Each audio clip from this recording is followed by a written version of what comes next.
नमस्कार दोस्तों, psychology awareness में आपका स्वागत है। मैं Rahul Adav, counselling psychologist, hypnotherapist और सेक्स थेरेपिस्ट बन के काम कर रहा हूँ। आज हम बात करने वाले हैं बहू और उसकी सास के बारे में। तो हम देखते हैं कि जनरेशन एक्स जो बोला जाता है तो वो सास होती है और जनरेशन जेड जो है वो बहू हमारी होती है। तो हम अभी जनरेशन जेड का जो आंदोलन चालू है तो ये बहुत ही पॉपुलर हो गया है। तो आज हम बात करने वाले हैं सास और बहू के बारे में। तो ऐसी कौन सी 3 बातें हैं जो सास ने नहीं करनी चाहिए और बहू ने भी समझनी चाहिए जिससे उन दोनों का रिश्ता अच्छा बना रहे।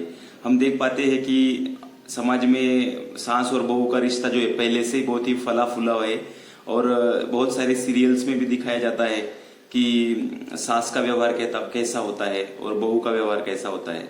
तो ये 3 बातें मैं बताने वाला हूँ। 3 बातें अगर आप इम्प्लीमेंट करते हो तो इससे आपको डेफिनेटली फायदा होगा। उसमें पहली बात है, अपने बहू की तुलना छोड़े। तो हम हमारी बहू की तुलना सास उसके उम्र के लोग जो है और उसकी पीढ़ी से करती है।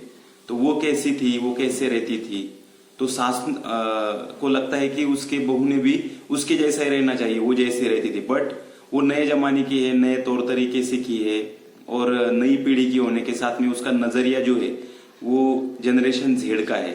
तो अपने बहू की तुलना छोड़े और दूसरे बहू के साथ भी उसकी तुलना मत करे, क्योंकि हर एक का जो रहने का नजरिया है, देखने का नजरिया है, हर एक परिवार का अलग अलग है।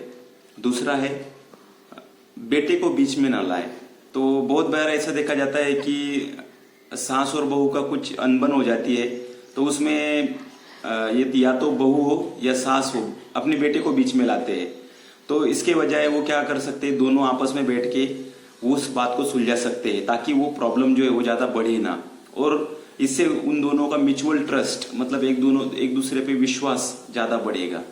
और तीसरी बात है मेंटर बने, बॉस नहीं।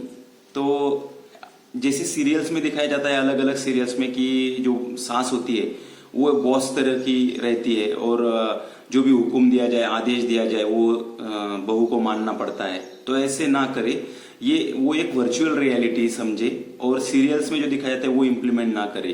पिछले जमाने में ऐसा होता था कि सास को लगता था कि मेरे अंदर ही रहना चाहिए, बट अभी वक्त बदल गया है। जनरेशन जेड जो अपनी बहू है उसको एक मेंटोर चाहिए, जो मेंटोर मतलब उसको अच्छे से समझा सके, सिखा सके, ना कि उसको दबाव में रख के तू यही कर, मैं जो कहूंगी वही तुझे सुनना होगा। और ये जो बात है ये उस बहू के लिए भी तकलीफ दे है और जो भी अनबन हो रही है उसके लिए भी ये कारणीभूत है।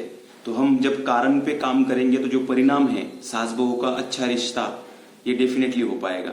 आशा करता हूँ ये वीडियो आपको हेल्पफुल रहेगा। मेरे चैनल को लाइक, शेयर और सब्सक्राइब भी कीजिए और इस वीडियो को भी शेयर कीजिए। Thank you.